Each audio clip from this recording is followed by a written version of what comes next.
Man, I used to wonder why these Muslims pray 5 times a day. I mean 5. You can't even get most folks to pray once before dinner. I used to joke about it, laugh a little, shake my head like, ain't no way I could keep up with that. But I'll be real with you. Deep down, I was curious. What makes somebody stop everything? Work, food, sleep, 5 times a day, every day, no matter what. That kind of discipline, it's either madness or meaning. And I didn't understand which one it was, not until I saw it with my own eyes. I remember being in Dubai, big city lights, cars flying past, people rushing like they late for life itself. And then suddenly it happens. The noise fades, the honking stops, the air changes. From somewhere in the distance, I hear this sound, soft at first, like it's floating on the wind, the adhan.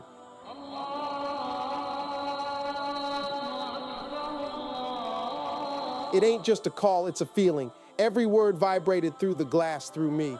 For a second, I forgot where I was. It wasn't coming from a speaker. It felt like it came straight from the sky, straight into my chest. I couldn't explain it, but I'll tell you this. Something in that sound shook me awake. And that's when I knew this wasn't just about religion. There was something deeper here, something calling me too. You know, growing up, prayer for me was always something you did on Sunday. Quick, neat, scheduled.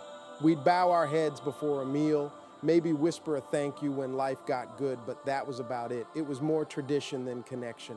So when I first heard about Muslims praying 5 times a day, I thought, man, that's a full-time job. Who's got the time for that? But the more I saw it, the more I realized it ain't about time, it's about priority. These folks don't fit prayer into their lives. They fit their lives around prayer. I remember asking this young Muslim brother one day, you ever get tired of praying so much?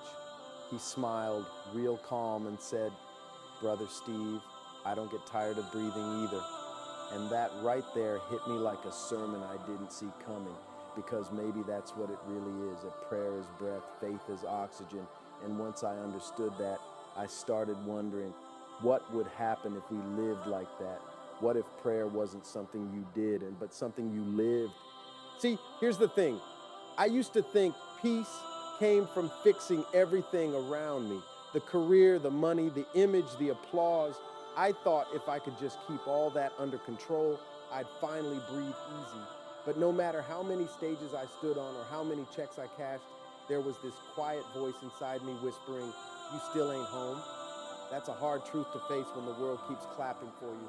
Then I started noticing something about those Muslim brothers I'd meet, whether they were in airports, restaurants, or studios. No matter where they were, when the time came, they'd find a corner, spread a mat, and bow, just like that. No hesitation, no shame. Meanwhile, I couldn't go 10 minutes without checking my phone or thinking about my next gig. I realized I was surrounded by noise, but they were living in rhythm. Every prayer pulled them out of the chaos and reminded them who's really in control. And that's when the conflict hit me. It wasn't between religions or beliefs. It was between control and surrender, between how I lived and how I wanted to feel, because deep down, I wasn't fighting Islam. I was fighting stillness.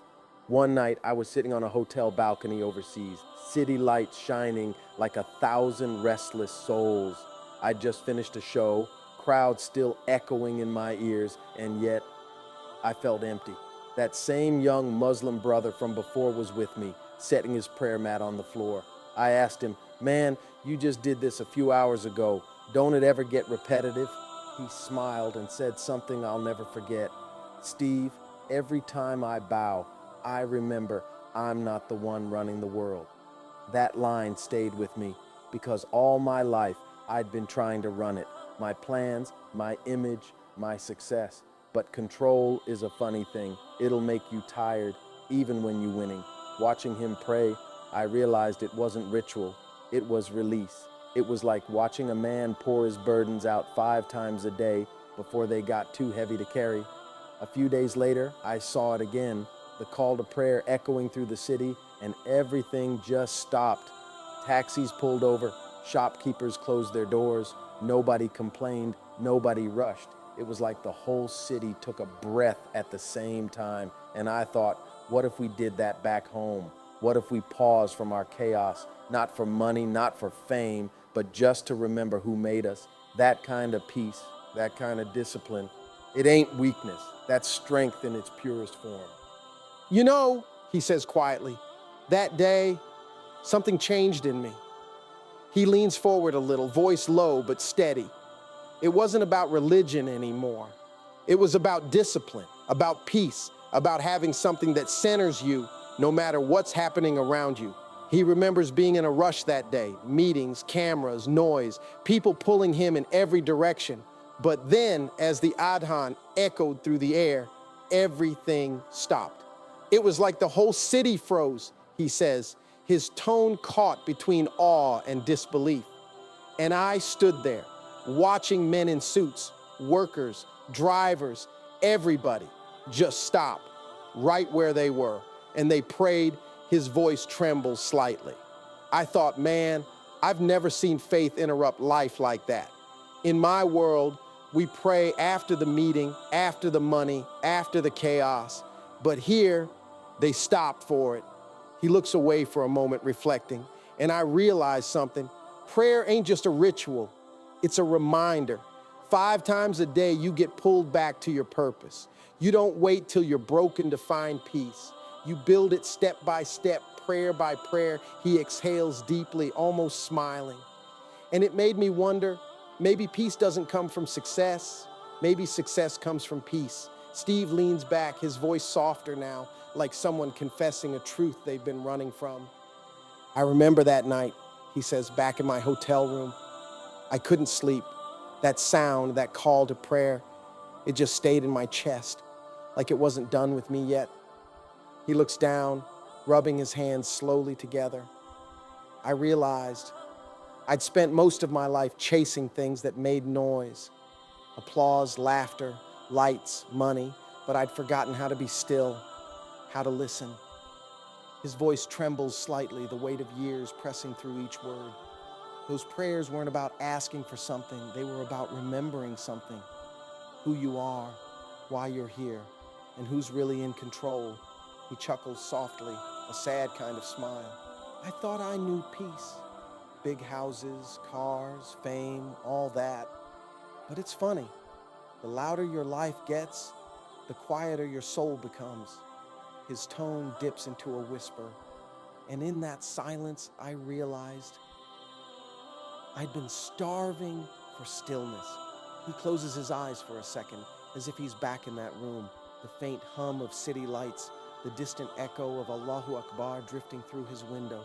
It felt like the universe was reminding me, no matter how high you climb, you still need to kneel. He laughs lightly, almost embarrassed.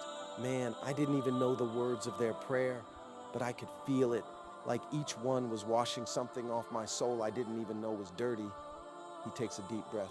That night, I didn't become Muslim, but I became honest with myself.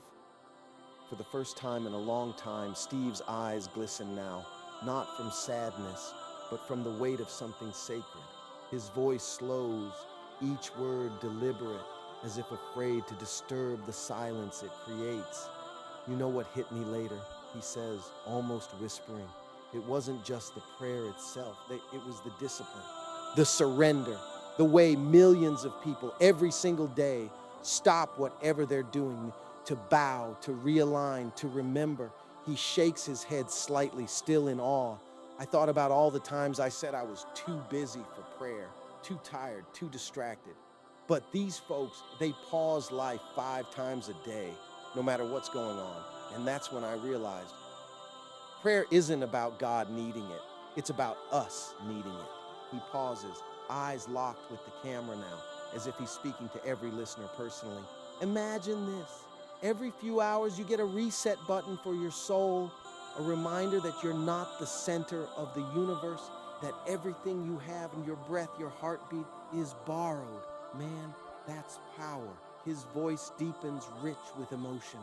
That's what I saw that morning in Dubai. A construction worker in dusty clothes, a businessman in a suit, both standing shoulder to shoulder, no difference between them, same direction, same purpose. That right there, that's unity. He looks away briefly, his jaw tightening as if holding back tears. And I thought, maybe that's why their hearts are calmer. Maybe that's why their faith is stronger, because while the world runs in chaos, they remember to stop, to breathe, to kneel. Steve's tone turns almost reverent, his final words hanging heavy in the air. I realized then, they don't pray 5 times a day because they have to. They pray 5 times a day because they get to. And that changed the way I saw everything. Faith, time, even success itself.